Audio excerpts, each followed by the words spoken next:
You're watching PNG Insight. In a press conference held on Wednesday, April 9, 2025, Sir Peter Ipatas, the nominee for Prime Minister from the opposition, called upon members of the Pangu coalition government to support a change in leadership during the upcoming parliamentary session scheduled for Tuesday. Sir Peter emphasized that the primary objective of the alternative government is to save Papua New Guinea, asserting that the nation requires a hard restart, with the vote of no confidence serving as a pivotal opportunity for this transformation. I therefore want to call on those leaders, esteemed leaders, to quickly make their positions known to the people of this country. And if they so believed at the time that the Prime Minister was not doing his job to make this country great, and they saw that the country was actually falling apart, well, this is their opportunity to make the call. Addressing all members of Parliament, Sir Peter urged them to prioritize the interests of their constituents.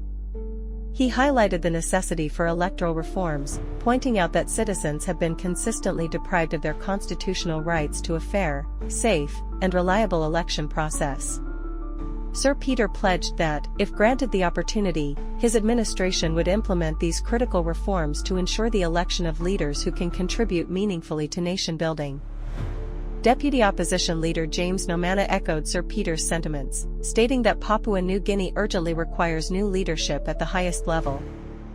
This is a call to action for all members of Parliament to save Papua New Guinea.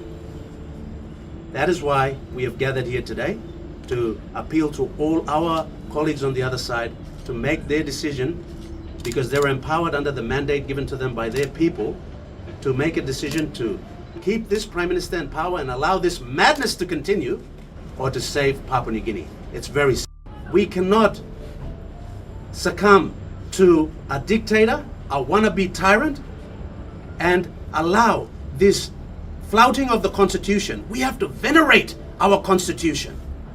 We can't allow this willy-nilly change to the Constitution and the enactment of draconian laws that prevent protest, that prevent dissent, that prevent assembly, that prevent free speech.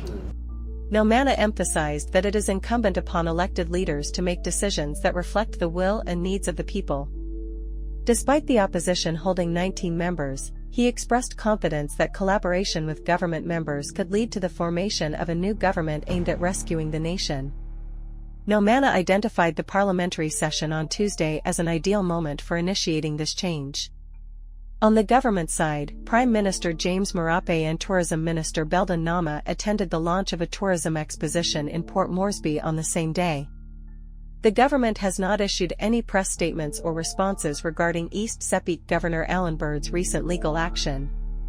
Governor Bird has filed a Section 18 Supreme Court application challenging the constitutional amendment to Section 145(5), which introduces an 18-month grace period preventing further votes of no confidence against the Prime Minister following an unsuccessful motion. If the opposition's attempt to unseat Prime Minister Marape fails next Tuesday, this amendment would effectively secure Marape's position until the 2027 national general election.